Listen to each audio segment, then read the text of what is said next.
పరలోకపు తండ్రి తానే మిమ్మల్ని ఆశీర్వదించి మీ యొక్క ప్రతి అవసరాలను తీర్చి ఆయన తన కృపలో నడిపించునుగాక. ప్రియ సంగమా, ఈ యొక్క సమయంలో ఇర్మియా గ్రంథాన్ని మనము తీసుకొని చదువుకుందాము. ఇర్మియా గ్రంథము 17వ అధ్యాయాన్ని మనము తీసుకుందాము. 17వ అధ్యాయాన్ని మనము తీసుకుంటే 5, 6, 7 వచనాలు ఈరోజు మన పాఠ భాగంలో మనము ఆలోచన చేద్దాం. యెహోవా ఇలాగూ సెలవిచ్చుచున్నాడు, నరులను ఆశ్రయించి శరీరాలను తనకు ఆధారంగా చేసుకొనొచ్చు తన హృదయమును యెహోవా యొద్ద నుండి తొలగించుకొనివాడు శాపగ్రస్తుడు అన్నాడు. నరులను ఆశ్రయించి, ఆశ్రయము అనేటువంటిది చాలా అత్యంత అవసరమైనటువంటిది. ఎవరిని ఆశ్రయిస్తున్నాము అనేటువంటిది చాలా ముఖ్యమైనటువంటి విషయం కూడా. మనము ఏ మనుషుల్ని ఆశ్రయిస్తూ ఉన్నామా లేకపోతే దేవుని ఆశ్రయిస్తూ ఉన్నామా అనేటువంటి చాలా ముఖ్యం. ఈ లోకంలో సహజంగా మనం కానీ ఏది చూసుకున్నా కూడా, ఇదిగో బిడ్డలు ఉన్నారు, బిడ్డలు తల్లిని తండ్రిని ఆశ్రయిస్తారు, అవునా? పశువులు ఉన్నాయి, ఆ ఈనినటువంటి పశువులు, అది గొర్రెలు కానీ మేకలు కానీ ఆవులు కానీ ఇవన్నీ కూడా దాని యొక్క పోషకులైనటువంటి తన తల్లిని ఆశ్రయిస్తాయి. అలాగే పక్షులు తన సంతానోత్పత్తి కొరకు గుడ్లు పెట్టి పొదిగి ఆ బిడ్డలు కూడా ఆ తల్లిని ఆశ్రయిస్తాయి అన్నీ కూడా. దీంట్లో ముఖ్యంగా ప్రతి పక్షులు తమ పిల్లల్ని ప్రొటెక్ట్ చేస్తాయి, కాపాడతాయి. కోడైతే మరి ఇంకొక అడుగు ముందుకెళ్ళిపోయి తన రెక్కలన్నీ చాచి పైనుండే అపాయము గద్దల ద్వారా వస్తూ ఉందని తెలిసినా, కాకుల ద్వారా వస్తుందని తెలిసినా వాటిని తన యొక్క రెక్కల కింద దాచుకుంటుంది తన యొక్క బిడ్డలని. అలాగా బిడ్డలు తల్లిదండ్రులను ఆశ్రయిస్తారు. పశువులు తను ఈనినటువంటి తన యొక్క పశువుల్ని తన తల్లిని ఆశ్రయిస్తాయి. అలాగే పక్షులు తన తల్లిని ఆశ్రయిస్తాయి. ఎప్పుడైతే ఆ యొక్క తల్లిదండ్రుల యొక్క ఆశ్రయంలో ఉంటారో, ఒకటి ముఖ్యంగా బిడ్డలు సురక్షితంగా ఉంటారు. తల్లిదండ్రుల యొక్క ఆశ్రయంలో ఉండేటువంటి బిడ్డలు సురక్షితంగా ఉంటారు, వారి యొక్క సంరక్షణలో ఉంటారు, వారి యొక్క పోషణలో ఉంటారు. వారితో ఉండడం చేత సంతోషంగా బ్రతుకుతారు. వారితో ఉండడం చేత నమ్మకంగా పండుకొని నిద్రపోయి ఉదయం లేస్తారు. వారితో కూడా ఉండడం చేత సమాధానంగా ఉంటారు. కాబట్టి బిడ్డలు ఎలాగా తల్లిని తండ్రిని ఆశ్రయిస్తారో, అలాగే దేవుని బిడ్డలైనటువంటి మనము మన పిల్లలకి మనమేం నేర్పించాలి, మనమేం నేర్చుకోవాలంటే, మనము దేవుణ్ణి ఆశ్రయించి మనం బ్రతకాలి. ఎందుకంటే మనమందరం కూడా మానవులు. మానవులైనటువంటి మనము ఎవరు కూడా స్థిరమైనటువంటి వాళ్ళము కాదు అనేటువంటి విషయం తెలుసుకోవాలి. కాబట్టి నరులను ఆశ్రయించి శరీరాలను తనకు ఆధారముగా చేసుకొనొచ్చు తన హృదయమును యెహోవా యొద్ద నుండి తొలగించుకున్నవాడు శాపగ్రస్తుడు. ఎవరు శాపగ్రస్తుడు? తన యొక్క హృదయం, అంటే మనుషుల మీద డిపెండెన్స్ అయ్యి మనుషుల్ని ఆశ్రయించి యెహోవా యొద్ద నుండి తన యొక్క హృదయాన్ని ఏం చేసేటువంటి వాడు, తొలగించుకునేటువంటి వాడు ఏమవుతాడంట? శాపగ్రస్తుడు అవుతాడు. కాబట్టి ముందు ఏం ఆలోచించాలంటే హృదయంలో దేవునికి చోటు ఇవ్వాలి. హృదయం నుండి దేవుణ్ణి త్రోసివేయకూడదు. అందుకనే హృదయం అన్నిటికంటే చెడ్డది, అది మోసకరమైంది, అది ఘోరమైన వ్యాధి కలిగి ఉన్నది, దాన్ని గ్రహింపగలవాడెవడు అని అన్నాడు. కాబట్టి చోటు ఎవరికి ఇస్తా ఉన్నావు నీ యొక్క హృదయంలో అనేటువంటి చాలా అమూల్యమైనటువంటి విషయం. ఒకటి, దేవునికి నీ హృదయంలో చోటిస్తూ ఉన్నావా, లేకపోతే నరమాత్రులైనటువంటి మనుషులకు నీ హృదయంలో ఏం చేస్తూ ఉన్నావా, చోటిచ్చి నీ హృదయంను యెహోవా యొద్ద నుండి ఏం చేసుకుంటా ఉన్నావా, తొలగించుకుంటూ ఉన్నావా? జాగ్రత్త సుమి, నువ్వు శాపగ్రస్తుడు అవుతావు అని దేవుడు స్పష్టంగా చెప్పేశాడు. ఎందుకంటే పూర్వమైనటువంటి రాజులు దేవుణ్ణి ఆశ్రయించేటువంటి మంచి రాజులు లేకపోలేదు, అలాగే మనుషుల్ని ఆశ్రయించినటువంటి మనుషులు కూడా లేకపోలేదు. నీకు అర్థమవుతుందా? మనుషుల్ని ఆశ్రయించినటువంటి మనుషులు లేకపోలేదు, దేవుణ్ణి ఆశ్రయించినటువంటి మనుషులు కూడా లేకపోలేదు, ఇద్దరు ఉన్నారు.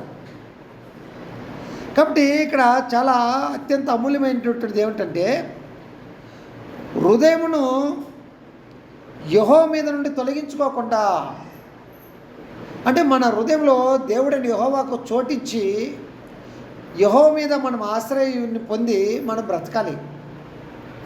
అయితే కొంతమంది మంచి వాళ్ళు ఉన్నారు, దేవుణ్ణి ఆశ్రయించేటువంటి వాళ్ళు, కొంతమంది చెడ్డ వాళ్ళు ఉన్నారు, దేవుణ్ణి ఆశ్రయించుకోకుండా తమకు కలిగినటువంటి వాటి మీద ఏం పొందేటువంటి వాళ్ళు, ఆశ్రయాన్ని పొందేటువంటి వాళ్ళు, అతిశయపడేటువంటి వాళ్ళు.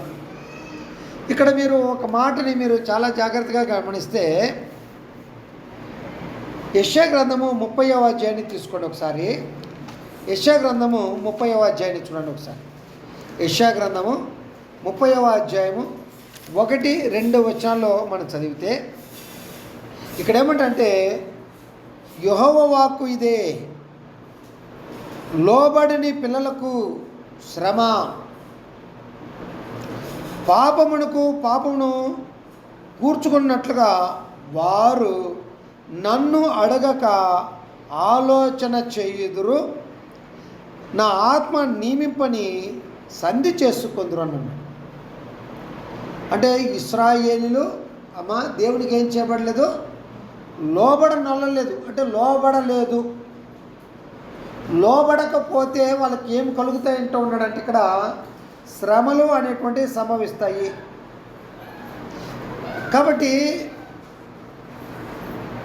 ప్రతి ఒక్కరు కూడా దేవుడైన యెహోవాకు ఏం చేయబడాలి, దేవునికి సంపూర్ణంగా లోబడాలి,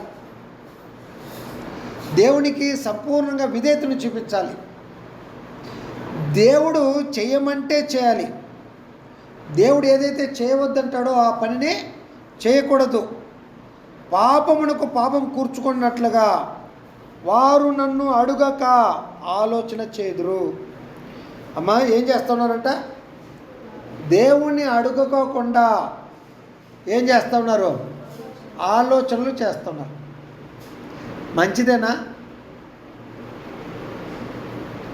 అమ్మా, మంచిదేనమ్మా? దేవుని అడగకోకుండా ఆలోచన చేయడము ఎంతవరకు న్యాయమైనటువంటి పద్ధతి? దేవుడు ఏం చేస్తున్నాడంటే ఏది చేయబోవాలన్నా కూడా ముందు తన సేవకులను ప్రవక్తలకు తెలియపరుస్తాడు. చూడండి ఆయన ఎలాగున్నాడు, తాను చేయబెట్టే కార్యక్రమం ఏదైనా ఉంటే ఆ కార్యక్రమాన్ని ముందు ఎవరు తెలియపరుస్తాడంటే తన సేవకులను ప్రవక్తలకు తన సంకల్పాన్ని తెలియపరుస్తాడు. ఆమోజు గ్రంథం చూడమ్మా ఒకసారి, 3వ అధ్యాయాన్ని తీసుకుందాము. ఆమోజు గ్రంథము 3వ అధ్యాయాన్ని మనం తీసుకుంటే 7వ వచనంలో చూడండి, తన సేవకులైన ప్రవక్తలకు తాను సంకల్పించిన దానిని బయలుపరచకుండా ప్రభువైన యెహోవా ఏమీ చేయడు. అర్థమైందా? దేవుడే తన సేవకులైనటువంటి ప్రవక్తలకి తెలియపరచకుండా దేవుడు ఏమీ చేయడానికి పూనుకొట్టలేదు. అంటే తను చేయబోయేటువంటి కార్యక్రమాన్ని ముందుగా తన సేవకులకు ఏం చేస్తున్నాడు ఆయన తెలియపరిచినప్పుడు మనం ఏదైనా పని చేయడానికి వెళుతూ ఉంటే, ఏదైనా కార్యాలు చేయడానికి వెళ్తూ ఉంటే ఏం చేయాల్సిన అవసరం ఉంది? ఆ సంగతిని ముందు ఎవరు తెలియపరచాలి? దేవునికి తెలియపరచాలి. వీళ్ళు ఏం చేస్తున్నారు? యెషయా గ్రంథము 30వ అధ్యాయంలో నన్ను అడుగక ఆలోచన చేస్తూ ఉన్నారు. ఎవరిని అడగకోకుండా దేవుణ్ణి అడుగుతా లేదంట, ఆలోచన చేస్తున్నారు. దేవుడు మాత్రం తాను సంకల్పన ఏదైనా చేస్తే, తను ఏదైనా చేయబోతూ ఉంటే దానిని ప్రజలకు తెలియపరుస్తున్నాడు. మీకు ఒక చిన్న ఉదాహరణ చెప్తాను. ఆదికాండము 18వ అధ్యాయంలో 19వ అధ్యాయంలో సొదొమ గొమొర అనే ప్రాంతాలని దేవుడు నాశనం చేయబోతున్నాడు. ఏం చేశాడు దేవుడు? అప్పుడు వెంటనే నేను చేయబో కార్యమును అబ్రహామునకు నేను దాచదనా అని అన్నాడు. అంటే దేవుడు చేయబోయేటువంటి కార్యాన్ని నేను అబ్రహామునకు నేనేం చేస్తానా? నేను దాచదనా. కాబట్టి దేవుడు తాను చేయబోయేటువంటి కార్యక్రమాన్ని అబ్రహాముకు దాచకుండా దేవుడు సమస్తాన్ని అతనికి తెలియపరచినట్టుగా మనం చూస్తాం. కాబట్టి అబ్రహాముకి తాను ఏమైతే చేయబోతున్నాడో, సొదొమ గొమొరలు ఎలాగ నాశనం చేయబోతున్నాడో ఆ సంగతిని ముందుగానే ఏం చేశాడు? తెలియపరిచాడు. నోవాహు కాలంలో ఆ నోవాహు జలప్రలయం చేత వారి కుటుంబం నశించిపోకుండా, ఆ దుష్టులతో పాటు వాళ్ళు కూడా నశించిపోకుండా తాను చేయబోయేటువంటి కార్యక్రమాన్ని ముందుగా దేవుడు ఏం చేశాడు? తన సేవకుల ప్రవక్తకు తెలియపరచలేదా? అతడు దేవుని చేత హెచ్చరింపబడినటువంటి వాడే తన కుటుంబం యొక్క రక్షణ కొరకు ఏం చేసుకున్నాడని తెలుస్తుంది మనకి. ఒక ఓడను ఆయన సిద్ధపరచుకున్నాడు, ఓడ కట్టుకున్నాడు. ఎవరు? తన సొంత రక్షణకై నోవాహు ఓడను కట్టుకున్నాడు. అంటే తాను జలప్రలయం చేత మానవుల్ని నశింపజేస్తున్నటువంటి సంగతి నోవాహుకి దేవుడు ముందుగా తెలియపరచలేదా? అంటే ఇలాగ మనం చూడబోతే దేవుడు ఏ కార్యాన్ని చేయబోయినా ముందుగా తన సేవకులైనటువంటి ప్రవక్తలకు తెలియపరచకుండా దేవుడు ఏ కార్యక్రమాన్ని చేయడానికి పూనుకుంటలేదు. కాబట్టి మరి మానవులు ఏం చేయాలి? మరి రాజులు ఏం చేయాలి? అప్పటి కాలంలో ఉన్నట్టు రాజులు, ఈ యెషయా గ్రంథంలో మనం చదువుతాం కదా, ఈ యొక్క రాజులు ఏం చేశారంట? నన్ను అడగక ఆలోచన చేయుదురు, నా ఆత్మ నియమింపని సంధి చేసుకుందురు. నా ఆత్మ నియమింపని ఏం చేసుకుంటా ఉన్నారు? సంధి చేసుకుందురు. సంధి అంటే ఒప్పందం, లేక రాజీ పడడం, లేకపోతే సమాధాన పడడం అనేటువంటిది చేస్తూ ఉన్నారు. ఒక దేశం మరొక దేశంతో ఒక సంధి కుదుర్చుకోవాలంటే ఆ సంధి కుదిర్చేటువంటి మధ్యలో రాయబారులు అనేటువంటి వాళ్ళు ఉంటారు. అలాగా ఇశ్రాయేలు యొక్క రాయబారుల్ని ఐగుప్తు దేశానికి పంపించి ఐగుప్తు దేశంలో ఉన్నటువంటి ఫరోతో సంధి చేసుకోవడానికి వీళ్ళు ప్రయత్నం చేస్తున్నారు. సంధి రాజీ పడడానికి, లేక సమాధాన పడడానికి, సంధి కుదుర్చుకోవడానికి వెళ్తూ ఉన్నారు. మీకు అర్థమైందా? కాబట్టి సంధి కుదుర్చుకునేటప్పుడు వాళ్ళు ఎవరు, వాళ్ళతో మనం సంధి కుదుర్చుకోవచ్చా కుదుర్చుకోకూడదా అనే విషయం వాళ్ళు ఎరిగి ఉండాలి. దేవుడైతే ఏం చెప్పాడంటే, మీరు మాత్రం వాళ్ళతో సంధి చేసుకోవద్దండి అని దేవుడు తన ఆత్మ ద్వారా దేవుడు తెలియపరిచాడు. తన ఆలోచనని ముందుగానే చెప్పేశాడు. అయితే వీళ్ళేం చేస్తారంటే, దేవుని యొక్క ఆలోచన వదిలిపెట్టి దేవుని యొక్క ఆలోచన అడగడము ముందు మానేసి దేవుని యొక్క ఆత్మ నియమింపని ఏం చేసుకుంటా ఉన్నారు? ఫరోతో వెళ్ళిపోయి సంధి చేసుకుంటున్నారు. ఎందుకు అలాగ సంధి చేసుకుంటా ఉన్నారు అంటే, ఇతరులు మా మీదకి యుద్ధానికి వచ్చినప్పుడు ఆ యుద్ధంలో మేము ఓడిపోకుండా మీ యొక్క సహాయం అనేది మాకు అవసరము. ఏంటి ఆ సహాయం అంటే, మేము ఏ రాజులతో యుద్ధం చేస్తామో, లేక ఏ రాజులు మా మీద దండయాత్ర చేసి మా మీదకి యుద్ధానికి వస్తారో, అలాగొస్తే మీ దగ్గర మేము చేసుకున్నటువంటి ఈ సంధిని బట్టి మీరు మాకు తోడ్పడి మాతో కూడా కలిసి మా శత్రువులతో మీరేం చేయాలి? యుద్ధాన్ని చేయాలనేటువంటిది ఒక సంధిని ఫరో దగ్గర కుదుర్చుకొని వీళ్ళు వచ్చేసారు. అప్పుడు ఇక్కడ ఏమంటా ఉన్నాడంటే, మనం గమనించుకుందాం.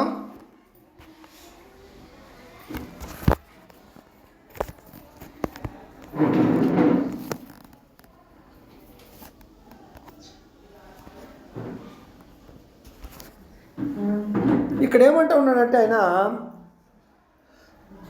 ఫరో బలము చేత తమ్మును తాము బలపరుచుకొనుటకు,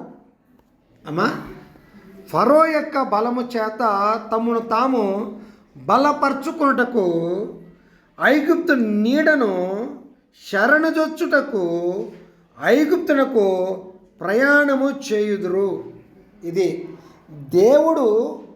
దేవుని అడగకోకుండా ఆయన ఆత్మ నియమించినటువంటి సంధి చేసుకుంటూ, వారు నా నోటి మాటలు నిరాకరించి ఫరో బలము చేత తమను తాము బలపరుచుకున్నటకు ఎక్కడికి వెళ్ళిపోతున్నారు? ఐగుప్తు నీడను శరణు జొచ్చుటకు ఐగుప్తుకు ప్రయాణము చేస్తున్నారు. ఇంకా మీరు గమనించండి, 31వ అధ్యాయాన్ని మనం గమనిస్తే, ఇశ్రాయేలుల పరిశుద్ధ దేవుని లక్ష్య పెట్టకయు యెహోవా యొద్ద విచారణ చేయకయు సహాయం నిమిత్తం ఐగుప్తునకు వెలుచు గుర్రములను తమకు ఆధారము చేసుకొని వారి రథములు విస్తారములనియు రౌతుల బలాఢ్యులనియు వారిని ఆశ్రయించు వారికి శ్రమ. అంటే ఇశ్రాయేలు యొక్క పరిశుద్ధ దేవుణ్ణి వీళ్ళు ఏం చేయలేదు? లక్ష్య పెట్టలేదు. దేనిని బట్టి వీళ్ళు లక్ష్య పెట్టలేదు అంట? దేనిని బట్టి వీళ్ళు లక్ష్య పెడతలేదు దేవుడైన యెహోవాని? వారు ఐగుప్తు యొక్క సహాయం ఉంది. ఇప్పుడు వాళ్ళకి ఏముంది? వాళ్ళకి సంధి కుదుర్చుకున్నారు కదా, దేవుని అడుక్కోకుండా వాళ్ళ దగ్గర సంధి కుదుర్చుకున్నారు కదా, తమ యొక్క సహాయక్రమాన్ని కోరుకున్నారు కదా, ఫరో యొక్క నీడను నివసించడానికి వాళ్ళు ఇష్టపడ్డారు కదా. ఆ సహాయం నిమిత్తం ఐగుప్తునకు వెళుచు గుర్రములను తమకు ఏం చేసుకుంటా ఉన్నారు? ఆధారము చేసుకొని. గుర్రాలు ఏం చేస్తున్నారు? తమకు ఆధారము చేసుకొని వారి రథములు విస్తారములనియు రౌతులు బలాఢ్యులనియు వారిని ఆశ్రయించు వారికి శ్రమ. సహాయం నిమిత్తము ఐగుప్తుకు వెళ్ళొచ్చు గుర్రాలను ఏం చేసుకుంటా ఉన్నారు? వీళ్ళు తమకు ఆధారము చేసుకుంటా ఉన్నారు. వారి రథములు విస్తారములని రౌతులను బలాఢ్యులను వాళ్ళు ఆశ్రయిస్తూ ఉన్నారు. అంటే ఎవరిని చూసి ఎవరిని లెక్క లేకుండా చేస్తూ ఉన్నారు? ఎవరిని చూసి ఎవరిని లెక్క లేకుండా చేస్తూ ఉన్నారు? ఐగుప్తుల యొక్క గుర్రాలను చూసి, ఐగుప్తు యొక్క రథాలను చూసి, ఐగుప్తులో ఉన్నటువంటి తరబేదు పొందినటువంటి సైనికుల యొక్క వారి యొక్క బలాన్ని చూసుకొని ఏం చేస్తూ ఉన్నారు? ఇక్కడ వారి యొక్క బలాన్ని వాళ్ళు గమనించుకొని దేవుడైన పరిశుద్ధ దేవుడైన యెహోవాని వాళ్ళు ఏం చేస్తలేదు? లక్ష్య పెట్టడము అనేటువంటిది లేదు. మీ పాయింట్ అర్థమవుతుందా? అంటే ఫరోను గమనించుకొని, వాళ్ళ యొక్క సైన్యాన్ని గమనించుకొని, వాళ్ళ యొక్క రౌతుల్ని గమనించుకొని యెహోవాని ఏం చేస్తలేదు? లక్ష్య పెట్టడము అనేటువంటిది మానేశారు. అంటే ఎవరిని ఆశ్రయించడానికి ఇష్టపడ్డారు? ఐగుప్తు దేశాన్ని ఆశ్రయించడానికి వాళ్ళు ఇష్టపడ్డారు. ఈ యొక్క ఐగుప్తునకు వెళ్ళకూడదని దేవుడు ఇశ్రాయేలు ఐగుప్తు నుండి వచ్చిన తర్వాత వాళ్ళకి ఏమని ఆజ్ఞాపించాడంటే, ద్వితీయోపదేశకాండము 17వ అధ్యాయాన్ని మీరు ఒకసారి చూడండి. ద్వితీయోపదేశకాండము 17వ అధ్యాయాన్ని మనం తీసుకుందాము. 17వ అధ్యాయంలో మనం కానీ గమనించుకుంటే,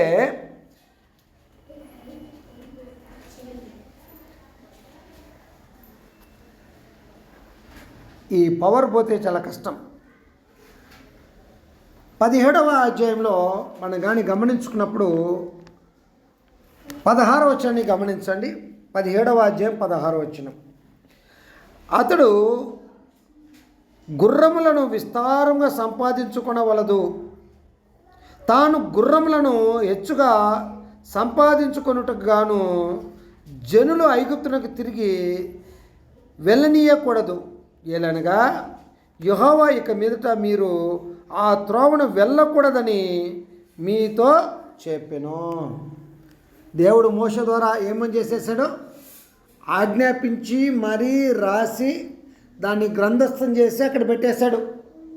మీరు ఏ కారణము చేత విస్తారముగా గుర్రాలను ఏం చేసుకోకూడదు? సంపాదించుకొనకూడదు. గుర్రములను సంపాదించుకోవడానికి ఐగుప్తునకు తిరిగి వెళ్ళకూడదు. ఆ త్రోవను ఇక మీట మీరేమే చేయకూడదు అంటూ ఉన్నాడు ఆయన. వెళ్ళనే కూడదని దేవుడు వారికి ఆజ్ఞాపిస్తే వారు ఎక్కడికి వెళ్తూ ఉన్నారు? ఐగుప్తును ఆశ్రయించారు. ఐగుప్తులతో వాళ్ళు సంధి కుదుర్చుకొని వారిని అండ చూసుకొని దేవుడైన యెహోవాను లక్ష్య పెడతలేదు. దేవుడైన పరిశుద్ధ దేవుణ్ణి నిర్లక్ష్యం చేస్తూ ఉన్నారు. వారు దేవుడైన యెహోవాని తమ హృదయం నుండి ఆయన్ని త్రోసివేస్తూ ఉన్నారు. దేన్ని చూసుకొని? ఐగుప్తులను చూసుకొని, ఐగుప్తుల యొక్క అండ చూసుకొని, ఐగుప్తుల యొక్క ఆశ్రయం చూసుకొని, వాళ్ళ దగ్గర చేపట్టినటువంటి సంధిని బట్టి దేవుడైన యెహోవానే వాళ్ళు ఏం చేసేసారు? పరిశుద్ధ దేవుణ్ణే వాళ్ళు లక్ష్య పెట్టడము మానేశారంట. ఆయన దగ్గర విచారణ చేయడమే మానేశారు. అందుకు దానికి జరిగినటువంటి ఫలితము ఏంటి ఇశ్రాయేలీయులకి అని అంటే, ఒక మాటని 30వ అధ్యాయము 16వ వచనాన్ని మీరు చదివితే, అయినను మీరు సమ్మతింపక అట్లు కాదు, మేము గుర్రములనెక్కి పారిపోదుమంటిరి, కాగా మీరు పారిపోవలసి వచ్చును.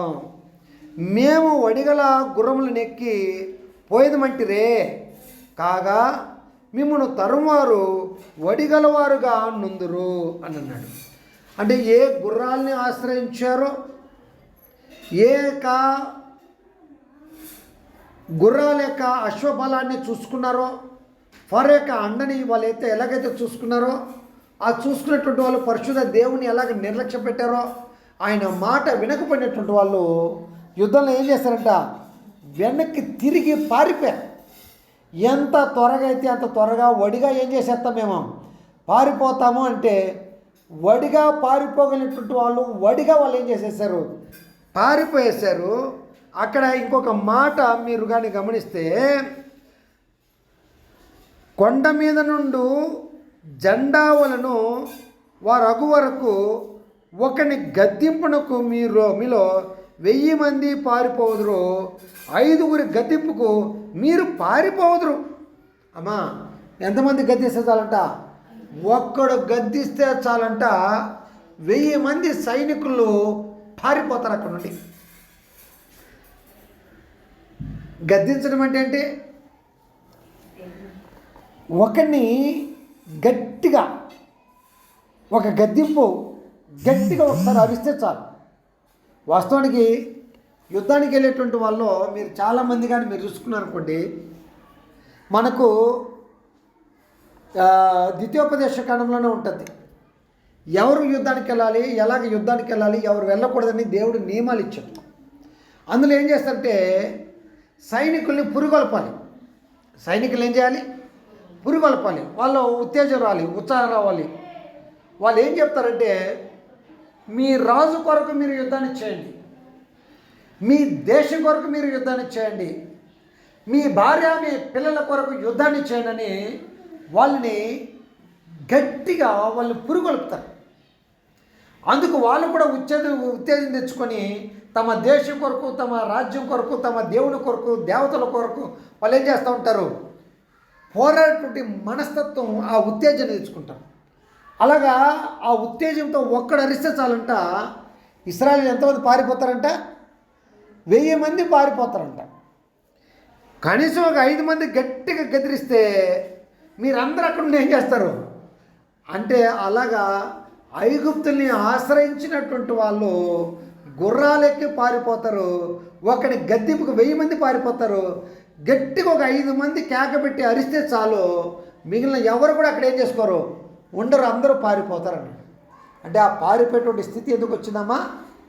పరిశుద్ధ దేవుని లక్ష్య పెట్టకపోవడం, ఆయన మాటలు వినకపోవడం, ఆయన ఆత్మ నియమింపనటువంటి సంధిని చేసుకొని ఐగుప్తుని ఆశ్రయించడమే వాళ్ళు పారిపోవడానికి కారణమైంది. ఒక ఇశ్రాయేలుడు, ఒకే ఒక ఇశ్రాయేలుడు, ఒక సోల్జర్ ఇశ్రాయేలుడు నిలబడుకుంటే 1000 మందితో సమానమైనటువంటి వాడు ఒక ఇశ్రాయేలుడు. అలాంటి ఇశ్రాయేలుడు ఒక్కడు కోతేస్తే చాలు, ఒక్కడు గట్టిగా గద్దిస్తే చాలు, ఎంతమంది పారిపోతున్నారు? 1000 మంది పారిపోయేటువంటి పరిస్థితికి 5 మంది గట్టిగా కేక పెడితే చాలు, సుమారుగా అక్కడ ఉన్నటువంటి సైన్యమంతా వెనక్కి చేస్తున్నారు. పారిపోయేటువంటి పరిస్థితి అనేటువంటిది వాళ్ళకి ఏర్పడింది. అలాగ ఏర్పడడానికి కారణం ఏంటి? అలాగ ఏర్పడడానికి ఏంటి? దేవుడైన యెహోవాను వదిలిపెట్టేశారు. ఎవరిని ఆశ్రయించేశారంటమ్మా? నరమాత్రుల్ని, శరీరాన్ని తమకు ఆధారముగా చేసుకొని హృదయంలో నుండి దేవుడైన యెహోవాను తొలగించుకునేటువంటి వాడెవరు? శాపగ్రస్తుడు అవుతాడు. కాబట్టి దేవుణ్ణి వాళ్ళ యొక్క హృదయముల నుండి సంపూర్ణంగా వాళ్ళు ఏం చేసేసారు, త్రోసివేయడం చేత ఒకటి గద్దింపుకు 1000 మంది పారిపోతున్నారు. 5 గట్టిగా గద్దిస్తే చాలు, అందరూ పారిపోతారు. కారణం అంటే దేవుని ఆశ్రయించుకోకుండా ఎవరిని ఆశ్రయించారు? ఫరో, ఐగుప్తు దేశం యొక్క ఫరో, అతని యొక్క గుర్రాలని, రథాలను ఏం చేశాడు, వాళ్ళు ఆశ్రయించారు. అందుకు ఇక్కడ ఒక మాట అంటూ ఉన్నాడు, మీరు గమనించండి. ఆ ఐగుప్తు పరిస్థితి ఎలాగుందో చెప్పాడు. 7వ వచనం చూడండి, 37వ వచనము.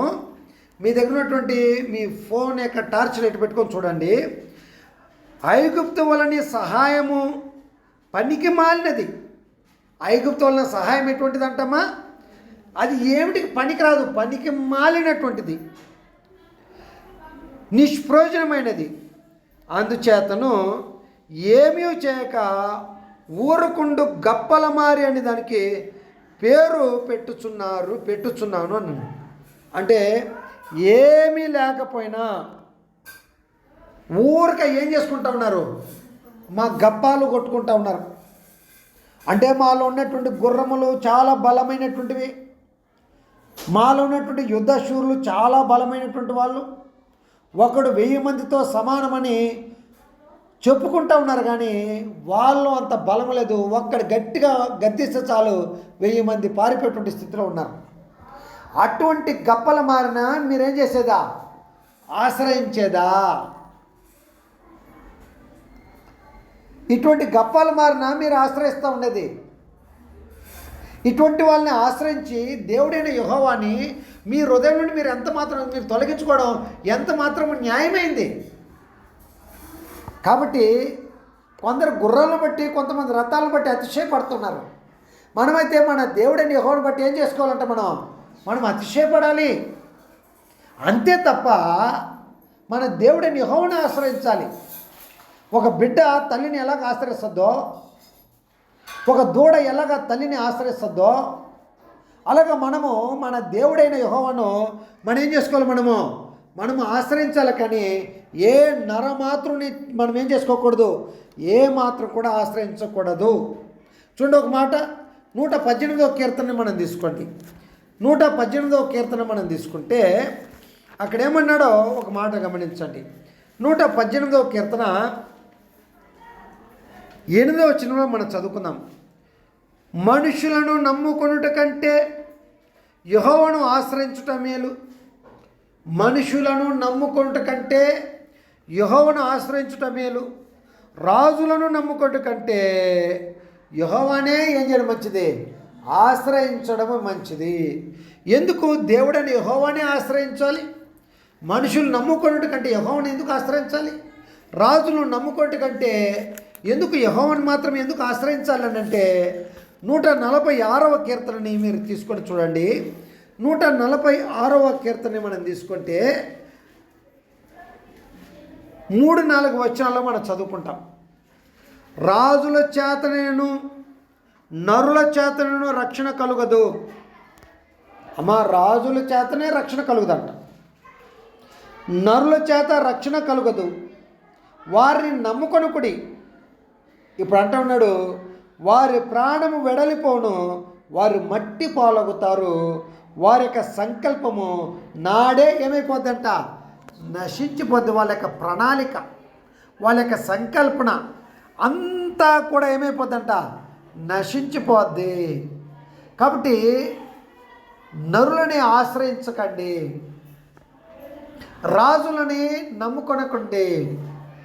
కేవలము ఎందుకంటే వారు కేవలము వట్టి ఊపిరే. వారి యొక్క ప్రాణము వెడలిపోతే వాళ్ళు ఏమైపోతారమ్మా? మట్టి పాలవుతారు.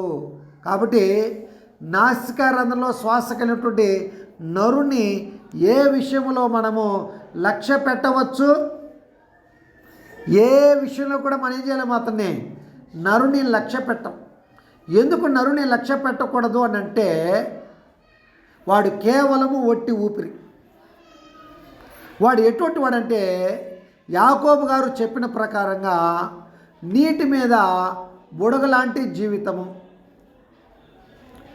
మానవుని యొక్క జీవితము ఆవిరి లాంటి ఒక జీవితము. సమయలు గ్రంథంలో మనం చదివితే చాద నుండి జారేటువంటి బిందువు లాంటి జీవితము. అబ్రహాం గారు అంటాడు దేవుని దగ్గర, నేను దుమ్ము లాంటి వాడిని, నేను ధూళి లాంటి వాడిని, నీతో మాట్లాడడానికి తెగిస్తా ఉన్నాను అన్నాడు. అంటే మానవుడు ఎటువంటి వాడమ్మా? నీటి మీద బుడగ లాంటి వాడు, అంతలో కనబడి అంతలో మాయమట్టుడు ఆవిరి వంటి మనుషుడు, అలాగే త్రాసు మీద ధూళి లాంటి వాడు. ఇటువంటి నరుని ఏ విషయంలో మనం ఏం చేయవచ్చు? మనం లక్ష్య పెట్టవచ్చు. కాబట్టి మనం ఎవరిని మాత్రమే మనం ఆశ్రయించుకోవాలి? దేవుడైన యెహోవాను మాత్రమే ఏం చేసుకోవాలంట? మనం ఆశ్రయించాలి. మనుషుల్ని ఆశ్రయించేటువంటి వాడు ఎలాగుంటాడు అని అంట ఒక మాట చెప్పాడు. మీరు గమనించండి, ఇర్మియా గ్రంథము 17వ అధ్యాయము. ఈ యొక్క నాసిక రంధ్రంలో శ్వాస కలిగినటువంటి నరుని ఆశ్రయించేటువంటి మనుషుడు ఎలాగుంటాడంట ఒక మాటని ఇర్మియా ద్వారా ఆయన చెప్పాడు. 17వ అధ్యాయము మనము గమనిస్తే 6వ వచనం చదువుతాం. ఇప్పుడు 6వ వచనంలో ఏమన్నాడంటే, ఎడారిలోని అరుహ వృక్షము వలె ఉండును అని అన్నాడు. ఎలాగుంటాడంటే అమ్మవాడు అది అంటున్నాడు 6వ వచనంలో, వాడు ఎడారిలోని అరుహ వృక్షము వలె ఉండును, మేలు వచ్చినప్పుడు అది వానికి కనబడదు. వాడు అడవిలో కాలిన నేల యందును నిర్జమైన చవిటి భూమి యందును నివసించును అని అన్నాడు. ఎవరంటమ్మా నివసించేటువంటి వాడు? దేవుడైన యెహోవాను తొలగించేటువంటి వాడు తమ హృదయం నుండి. దేవుడైన యెహోవా యొక్క మాటని విననొల్లనేటువంటి వాడు, దేవుణ్ణి లక్ష్య పెట్టినటువంటి వాడు ఎటువంటి వాడంట? ఆయన ఎడారు భూమిలో ఎలా ఉంటాడు అంట? అరుహ వృక్షము వలె ఉండును అని అన్నాడు. అంటే మనకి ఎడారి ఒకటి ఉంది, మీకు తెలుసా అమ్మ? మనకి ఎడారి అనేటువంటిది ఒకటి ఉంది, తెలుసా? ఎడారి అంటే తెలుసా? ఎడారిని ఎప్పుడైనా చూసారమ్మా? అంటే మొత్తం ఇసుకతో నిండి ఉంటుంది ఎడారి అంటే. ఒట్టి ఇసుకతో ఉంటుంది. ఇసుకలో ఏం పంటలు పండుతాయి? ఎక్కడైతే ఇసుక ఎక్కువగా ఉందో, ఎడారి ప్రాంతం ఉందో దాన్ని ఎడారని ఎందుకనంటే అక్కడ వర్షపాతము చాలా తక్కువ, వర్షాలు పడవు, అందుకు అది ఎడారి భూమి అని అంటారు. మీకు తెలుసో తెలీదో, మన భారతదేశానికి తార్ అనేటువంటి ఒక ఎడారి ఉంది. ఏం ఎడారి ఉంది? తార్ అనేటువంటి ఒక ఎడారి ఉంది. ఈ తార్ అనేటువంటి ఎడారి ఉండడం చేత అది కొన్ని లక్షల కిలోమీటర్లు ఉంది. ఆ తార్ అనేటువంటి ఎడారి అంటార్టికా ఎలాగ మంచుతో కప్పబడినటువంటి భూమో, ఏ మనుషులు నివసించడానికి యోగ్యమైనది కాదో అలాగ తార్ అనేటువంటి ఎడారి కూడా మనుషులు నివసించడానికి యోగ్యమైనటువంటిది కాదు. అంత ఎడారి ప్రాంతము. ఆ ఎడారి ప్రాంతంలో కూడా ఒక చెట్టు మొలసద్ది. చెట్టు కాదు, ఒక పొద. ఏమన్నా చెప్పాలంటే దాన్ని చెట్టు అని చెప్పకూడదు, పొద అంటారు. అంటే పొద అంటే అలా పెరిగి ఇలా గుబురుగా పెరగద్దు అనమాట. ఇలా పెరిగి కొంచెమే ఇంతే అంత అలా భూమిలో నుండి, అంటే భూమి కదా ఎడారిలో, ఆ ఎడారి భూమిలో అలా పెరిగి ఇలా గుబురుగా పెరగద్దు అనమాట. ఈ గుబురుగా పెరిగేటువంటి దాన్ని ఎవరైనా ఆశ్రయిస్తారమ్మా? ఎడారిలో పెరుగు అరుహవృక్షం వలె ఉంటాడంటే అతడు. దానికి మేలు వచ్చింది అనుకోండి, ఆ చెట్టుకేం తెలుసు మేలు వస్తుందని. అలాగా దేవుడైన యెహోవాను నమ్ముకొనక ఉండేటువంటి వాడు, దేవుడైన యెహోవాను ఆశ్రయించినటువంటి వాడు ఎలాగుంటాడట? అరుహవృక్షం వలె ఉంటాడు. తనకు మేలు వచ్చినా వాడికి తెలీదు. చవటి భూమిలాగా ఉంటాడంట. ఎలాగుంటాడంట వాడు? చవటి భూమిలాగా ఉంటాడు. అంటే ఎవరిని ఆశ్రయించకపోతే, దేవుడైన యెహోవాను ఆశ్రయించకపోతే వాడు చవటి భూమితో సమానము. నరులను తమకు ఆధారము చేసుకున్నటువంటి వాడు చవటి భూమితో సమానము. అరుహ వృక్షం వలె అతడు ఉంటాడు. ఈ గప్పల మారేటువంటి ఐగుప్తును ఆశ్రయించినటువంటి వాడుగా ఉంటాడు. అందుకని ఈ నాసికారంధ్రంలో శ్వాస కలిగినటువంటి నరుని ఏ విషయంలో ఎన్నిక చేయవచ్చు, ఏ విషయంలో ఆ మనుషుని మనము ఆశ్రయించవచ్చు, అతన్ని నమ్ముకొని మనం ఏ పని చేయగలుగుతాము. కాబట్టి రాజుల చేత సహాయం దొరకదు, దేవుడైన యెహోవానే సహాయం దొరకద్ది. ఆయన్ని ఆశ్రయించడమే మేలు.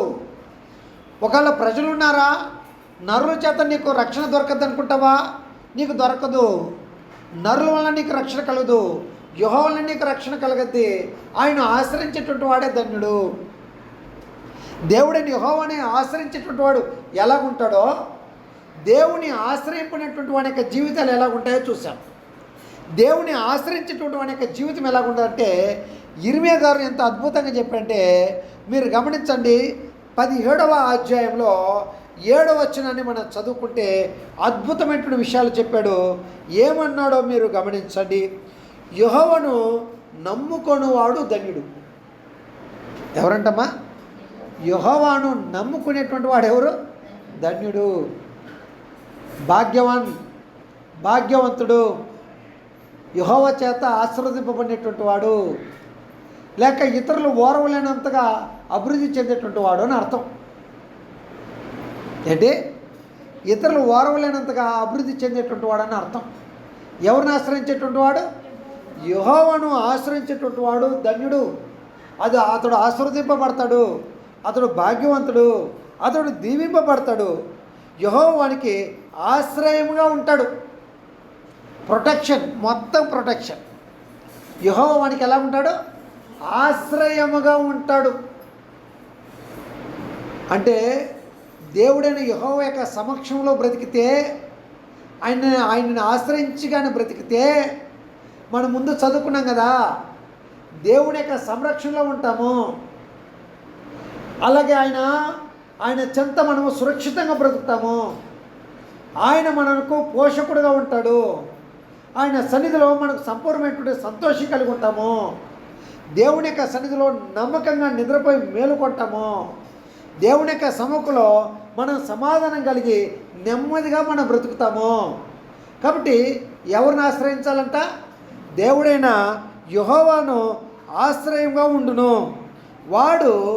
అతడు ఎలాగుంటాడంట?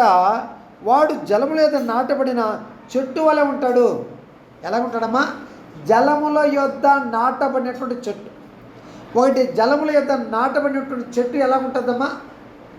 మన కీర్తనలు చదువుతాం కదా, నీటి కాలున ఏరు నాటబడినదై ఆకు వాడకుండా తన కాలం అది ఏమిస్తుందంట? ఫలమిచ్చు చెట్టు వల్ల ఉంటుంది. ఎలాగైతే నీటి వారిన ఒక చెట్టు నాటబడిందో తన తన తన తన కాలములలో అది ఏముంటుంది? ఫలభరితముగా ఉంటుంది.